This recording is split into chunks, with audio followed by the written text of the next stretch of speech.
재난을 대비하기 위해 반드시 들어야 하는 아주 중요한 메시지가 경고입니다.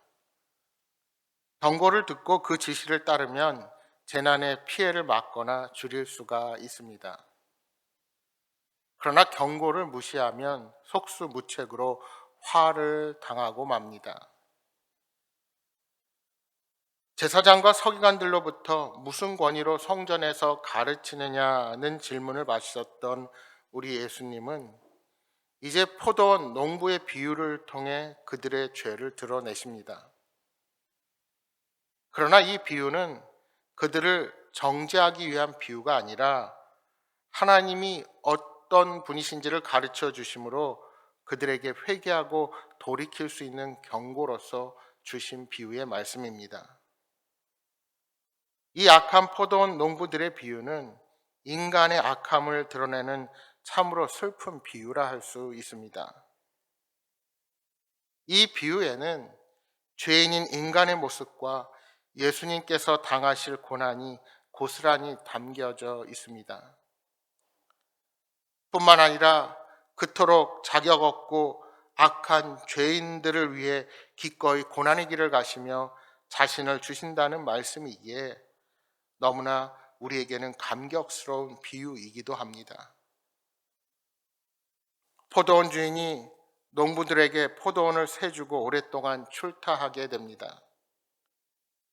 약속했던 세를 받는 날이 되자 주인은 농부들에게 종을 보냅니다. 이것은 처음부터 약속했던 일이었기에 주인의 당연한 권리 행사였습니다. 그런데 농부들은 주인이 보낸 종을 몹시 때린 후 빈손으로 돌려보냅니다. 주인은 2번이나 종을 더 보냈지만 악한 농부들은 2번째, 3번째 종도 때리고 능욕한 후에 빈손으로 쫓아버립니다. 참으로 놀라운 일이 아닐 수 없었습니다. 포도원 주인은 마지막으로 사랑하는 아들을 보내기로 마음을 먹습니다. 농부들이 종들은 무시했지만 자신의 아들은 존대할 것이라고 생각했던 것입니다. 이 주인은 놀랍게도 악한 농부들을 당장 멸하기보다는 그들에게 돌이킬 기회를 주고자 이런 결정을 내린 것입니다. 그러나 그들은 주인의 아들까지 거부합니다. 거부한 정도가 아니라 아예 죽입니다. 여러분, 왜 이렇게 악한 행동을 합니까? 그들은 주인의 선한 기대를 저버리고 주인의 유산까지 차지하려 했던 것입니다. 이제 주인은 자비를 거두어 드립니다. 그 아들을 보낸 것은 최후의 통첩이요 마지막 기회였기 때문입니다. 그들에게 조금의 지혜라도 남아 있었다면, 또한 선한 양심이 조금이나마 그들에게 있었다면 주인의 아들이 왔을 때 마지막 기회구나, 이제는 주인과의 약속을 지켜야겠다 하고 생각했을 것입니다. 그러나 그들은 악에 깊이 젖어버렸고 욕심에 완전히 사로잡혀서 악하고 어리석은 행동을 범하고 만 것입니다. 여러분, 오늘 본문의 포도원 주인은 하나님이시고 종들은 선지자이며 주인의 아들은 바로 예수 그리스도로 우리가 대비해서 생각해 볼 수 있습니다. 또한 이 악한 농부들은 1차적으로 당시 종교 지도자들을 의미한다 할 수 있습니다. 그들이 얼마나 무지하고 악한지를 적나라하게 보여주시는 것입니다. 그렇지만 한편으로는 이 비유 안에는 우리들의 모습도 비춰지고 있습니다. 우리도 그 악한 농부들, 악한 종교 지도자들과 다를 바 없는 죄인들입니다. 이제 숨죽이며 듣고 있던 자들에게 예수님은 말씀하십니다. 주인이 와서 그 농부들을 진멸하고 포도원을 다른 사람에게 주지 않겠느냐. 그 비유에 대한 백성들의 반응은 두려움이었습니다. 그래서 그들은 그런 일이 절대로 없었으면 좋겠다고 대답을 합니다. 여러분, 이 말씀 앞에서 어떤 생각을 하십니까? 오늘 우리들도 하나님의 청지기로 이 땅을 살아가면서 내게 주어진 것이 하나님이 잠시 맡겨주신 것이 아니라 다 내 것인 양 모든 권리 행사를 하려고 하지는 않습니까?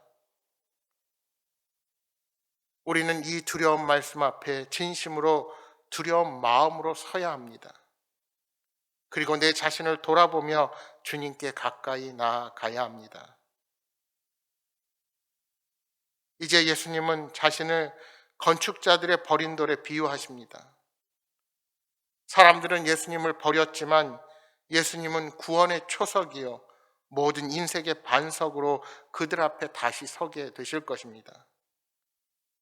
예수님 모퉁이의 머릿돌로 서시는 그날 예수님을 부인하고 배척한 자들은 하나님의 심판을 피할 수 없을 것입니다. 18절의 말씀입니다. 무릇 이 돌 위에 떨어지는 자는 깨어지겠고 이 돌이 사람 위에 떨어지면 그를 가루로 만들어 흩으리라 하시니라. 이 말씀은 그 심판이 얼마나 무섭고 엄중한지를 말해 줍니다. 사실 유대인에게만 이런 악한 본성이 있는 것이 아닙니다. 모든 인간이 하나님을 대적하는 일을 마다하지 않습니다. 창조주를 그 보좌에서 끌어내리고 자신이 그 자리에 오르려는 교만한 마음을 가진 것이 바로 죄를 지은 인간들의 모습입니다. 은혜를 받았음에도 악으로 갔고 하나님의 오래 참으심을 오히려 악용하는 것이 바로 죄인된 우리들의 모습입니다. 이런 전적으로 부패한 우리들의 모습을 어떻게 해결할 수 있습니까? 오로지 하나님의 무조건적이고 한량없는 은혜뿐입니다. 다른 길은 전혀 없습니다.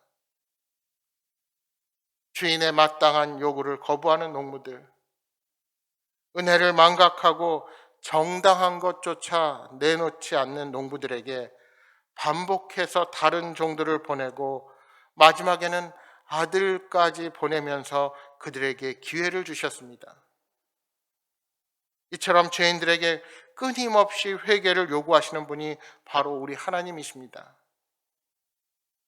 여러분, 만약 하나님께서 그때그때 우리의 죄를 갚으시는 분이시라면 우리가 어떻게 오늘 이 자리에 있을 수가 있겠습니까? 징계와 심판을 결정하셨다가도 연약한 우리들을 위해 계속 참아주시고 기다려주시기에 오늘 우리가 그 구원의 감격과 은혜 가운데 거하게 된 것입니다. 오늘 우리들이 그 사랑을 생각할 때 어떻게 그 은혜를 갚으며 살아가야 합니까? 내가 예수님을 어떤 마음과 자세로 모시는지를 돌아보시기 바랍니다. 성도는 모퉁이의 머릿돌이 되신 예수님을 기초로 삼아 살아가는 자들입니다. 따라서 어리석고 악한 농부가 되어서는 절대로 안 됩니다. 우리는 주인이 보낸 종의 메시지에 귀를 기울이고 주인의 뜻을 존귀하게 여기는 자들이 되어야 합니다. 무엇보다도 그 아들이신 예수 그리스도를 세상에서 가장 존귀하게 여기는 자들로 서야 할 것입니다. 왜요? 아들을 향한 우리의 반응이 우리의 영혼을 결정짓기 때문입니다. 하나님께서 참아주실 때, 하나님께서 더 한 번의 기회를 주실 때 속히 돌이켜서 모퉁이 돌이신 예수님께 더 가까이 나아가기를 소망합니다. 바라기는 예수님을 삶의 중심에 모시는 선한 농부로 서시기 바랍니다. 사랑하는 여러분, 그 마음으로 날마다 주를 위해 헌신하는 여러분 모두가 되시기를 주님의 이름으로 축복합니다.